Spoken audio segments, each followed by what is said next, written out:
शिवसेना उद्धव बाळासाहेब ठाकरे पक्षाचे पक्षप्रमुख तथा माजी मुख्यमंत्री उद्धव ठाकरे हे मराठवाड्याच्या दौऱ्यावर आहेत. त्यांनी पैठण तालुक्यातील नांदर येथील शेतकऱ्यांशी संवाद साधलाय. दगाबाज राज्य सरकारने घोषित केलेल्या अतिवृष्टी नुकसान भरपाईची वास्तविक माहिती शेतकऱ्यांकडून जाणून घेत या कठीण काळात शेतकरी बांधवांच्या मी पाठीशी असल्याचा ठाम विश्वास त्यांनी दिला आहे.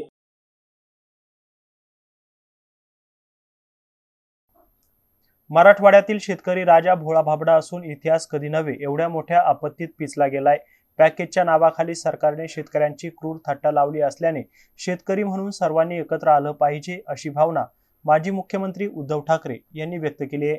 शेतकऱ्यांची जमीनच जर अतिवृष्टीमुळे वाहून गेली तर जगायचे कसे? मी निवडणुकीसाठी आलो नाही, बळीराजाच्या हक्कासाठी आलोय. तुम्ही मला साथ द्या, मी शेतकऱ्यांना मदत मिळवून दिल्याबगर राहणार नाही असं बोलताना पैठण तालुक्यातील नांदर येथील शेतकरी संवाद मेळाव्यात उभाटा गटाचे पक्षप्रमुख माजी मुख्यमंत्री उद्धव ठाकरे म्हणाले आहे. या शेतकरी संवाद मेळाव्यात माजी मुख्यमंत्री उद्धव ठाकरे यांनी थेट नुकसानग्रस्त शेतकऱ्यांशी संवाद साधत व्यथा जाणून घेतल्या. मी तुमच्या सोबत आहे असा आधार यावेळी मेळाव्यामध्ये माजी मुख्यमंत्री उद्धव ठाकरे यांनी शेतकऱ्यांना दिलाय.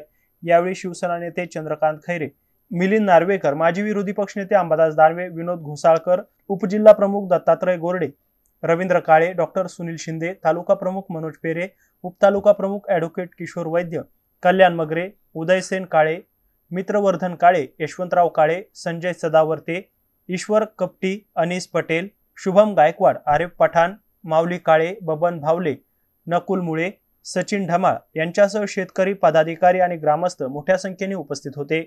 सिद्धार्थ मगर, एमसी न्यूज पाचोड, छत्रपती संभाजीनगर. कारण मतचोरी हा सुद्धा विषय पोहोचले की नाही तुमच्यापर्यंत? म्हणजे एकतर खोटं बोलायचं. अजित पवार तर वेगळंच सांगतायत की आम्हाला जिंकायचं होतं म्हणून आम्ही कर्जमाफी बोललो, पण आम्हाला पण अडचणी आहेत. आणि तुम्ही जर हातपाय हलवा ना, कोणाला सांगताय तुम्ही? अन्नदात्याला सांगताय. जो हातपाय हलवून सुद्धा आता आपत्ती अशी आली की तो हलवणार हात त्याला कपाळावर मारून घ्यावा लागतोय, त्याला तुम्ही सांगताय हातपाय हलव. मग तुम्ही काय हलवताय? नाही म्हणजे सरकार हलवताय ना तुम्ही, असं मला म्हणायचंय. तुम्ही असं बघा, मी वेडावाकडे काय बोलत नाही, मी फक्त असंच म्हटलं अजित पवारांना की तुम्ही सरकार हलवताय ना, एवढंच माझं म्हणणं होतं. पण आज तो शेतकरी हताशपणाने बसलेला आहे.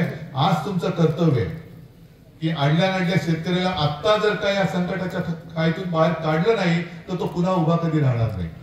आणि म्हणून मी परत एकदा तुम्हाला वचन द्यायला आलेलो आहे की हे पॅकेज आता त्यांनी जाहीर केले ते तर आपल्याला मान्य नाहीच आहे, अजिबात नाही. पण निदान ते जाहीर केले ते तरी द्या ना. मध्ये ते जे काय बोलले होते की खरडून गेलेल्या जमिनीला 3 ते 3.5 लाख रुपये मनरेगात न देणार, 3.5 लाख रुपये. आणि मी त्यांना सांगितलं की ठीक आहे, आम्ही बाकीच्या मागण्या तूर्त बाजूला ठेवतो, पण त्या 3.5 लाखातले 1 लाख रुपये तरी दिवाळीच्या आतमध्ये शेतकऱ्याच्या खात्यात टाका, बाकीचं पुढचं बघू आम्ही. पण तेही नाही, हेही नाही. मनरेगा म्हणजे तुम्ही मेहनत कराल, ते मेहनतीचे रोजगार हमी योजना आहे ती, त्यातले पैसे तुम्हाला देणार. हे असं थोतांड खोटं बोलणारं, मतचोरी करणारं. मतचोरी म्हणजे एक खोट्या थापा मारून पण मतांची चोरी आणि याद्यांमध्ये घोळ करून सुद्धा मतांची चोरी. या सरकार विरुद्ध आता आपल्याला एकवट व्हावंच लागेल. म्हणून मी सगळ्यांना नेहमी सांगतो की तुम्ही शेतकरी म्हणून एकवटत नाही तोपर्यंत तुम्हाला कोणी न्याय देणार नाही. शेतकरी म्हणून एकवट व्हा. शेतकऱ्याची ताकद, अरे तुम्ही त्या मातीतनं कोंब फोडता तर शेतकरी ह्या सरकारला पाजर नाही फोडू शकत. या सरकारला पाजर नाही फोडू शकत. शेतकऱ्याची ताकद काय असते ती दाखवून द्या पहिली, आणि ती दाखवण्यासाठी आम्ही तुमच्या सोबत आहोत. तुम्ही काळजी करू नका. बाकी कोणी येऊ न येऊ, मी आज मत नाही मागायला आलो, मी तुमच्याच लढ्यासाठी तुमची साथ मागायला आलेलो आहे. लढा तुमचाच आहे, लढणार, न्याय मिळवून देणार. कारण मला असं वाटलं की कधी नाही ते एक संधी अनपेक्षितपणे मी मुख्यमंत्री झालो होतो. कोणी मागण्याची वाट नाही बघितली मी, ना कोणती समिती नेमली, कोण कोणीच नव्हतं. पण मी माझं कर्तव्य म्हणून केलं होतं.